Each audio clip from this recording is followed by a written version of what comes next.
আসসালামু আলাইকুম, welcome back to cooking story by Monalisa. আজকে আপনাদের সাথে আরও একটি নতুন রেসিপি নিয়ে হাজির হয়ে গেলাম। আজ শেয়ার করছি ঈদ স্পেশাল মালাই কেকের রেসিপি। এই ঈদে আপনারা এই মালাই কেকটা আগের দিন রাতে বানিয়ে রাখতে পারেন, তাহলে আর ঈদের দিন ঝামেলা করতে হবে না। মালাই কেকটা দেখতে যতটা না সুন্দর, খেতে তার চেয়েও বেশি মজা।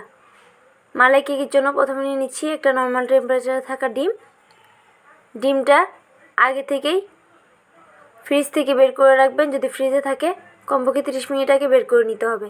একটা নর্মাল টেম্পারেচারে থাকা ডিম দিয়ে এবার হাফ কাপ চিনি নিয়েছি, তার মধ্যে দিচ্ছি 1 চিমটি লবণ, হাফ কাপ চিনি থেকে অল্প একটু চিনি, ভ্যানিলা এসেন্স হাফ চা চামচ। এবারে সব কিছু একসাথে অনবরত নেড়েচেড়ে খুব ভালো করে মিশিয়ে নিচ্ছি। এখানে আমি টোটাল 4টা ডিম ইউজ করব। আমি ধাপে ধাপে ডিমগুলো ইউজ করছি।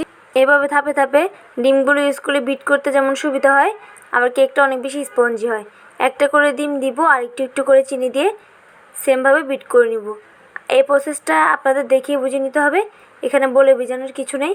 তবে অবশ্যই যতক্ষণ পর্যন্ত একবার ডিম দিয়ে দেওয়ার পরে চিনিটা দিয়ে এরকম ফ্লাফি টেক্সচারে চলে না আসছে ততক্ষণ বিট করে নেবেন। আমার 5 মিনিট মতো সময় লেগেছে। টোটাল ডিমটা বিট করতে আমার 20 মিনিট সময় লেগেছে। আপনারা চাইলে সেম কাজটা ইলেকট্রিক বিটার দিয়ে করে নিতে পারেন, তবে আমি হ্যান্ড উইক্স দিয়ে করে নিয়েছি। এবার দিয়ে দিচ্ছি 1/4 কাপ রান্নার তেলটা দিয়ে আবারও খুব ভালো করে মিশিয়ে নিচ্ছি। মিশিয়ে নেওয়া হয়ে গেলে এবার আমি শুকনো উপকরণগুলো অ্যাড করব। দিয়ে দিচ্ছি 1 কাপ ময়দা, দিয়ে দিচ্ছি 1 চামচ বেকিং পাউডার, 1 চামচ কর্নফ্লাওয়ার। এবার শুকনো উপকরণগুলো চেলে নিচ্ছি। অবশ্যই কেকে শুকনো উপকরণগুলো চেলে নেবেন, এতে করে কেকটা অনেক বেশি ভালো হবে। এবার সব কিছু একসাথে খুব ভালো করে মিশিয়ে নিচ্ছি। শুকনো উপকরণগুলো এমনভাবে মিশাতে হবে যাতে কোনো প্রকার দলা পেকে না থাকে। তবে এই কাজটা আপনারা খুব দ্রুত করতে যাবেন না, আলতো হাতেই মিশিয়ে নেবেন। আমি যেহেতু ভিডিও লেন্দি হয়ে যাবে তাই স্পিডটা বাড়িয়ে দিচ্ছি। এখানে আমি একটা স্কোয়ার কেকের মোল্ড নিয়ে আগে থেকে তেল ব্রাশ করে নিয়েছি।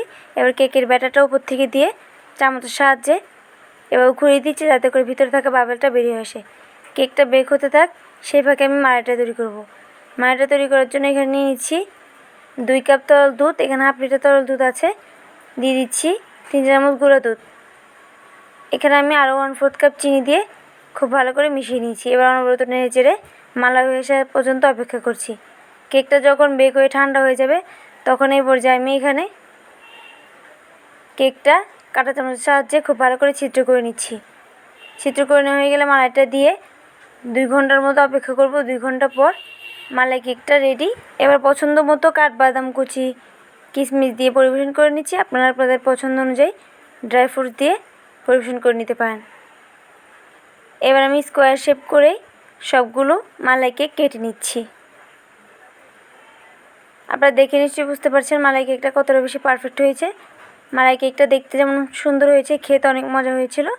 রেসিপিটি আপনারা একবার হলো বাসায় ট্রাই করবেন এবং কেমন লেগেছে কমেন্ট করে জানাতে ভুলবেন না। রেসিপি ভালো লাগে থাকলে প্লিজ একটি লাইক দিয়ে দিবেন এবং চ্যানেলটি সাবস্ক্রাইব করে পাশে থাকা বেল আইকনটি প্রেস করে দিবেন। আজকের মতো এখানে বিদায় নিচ্ছি। দেখা হবে পরবর্তী কোনো রেসিপি নিয়ে। সে পর্যন্ত সবাই ভালো থাকবেন। আল্লাহ হাফেজ।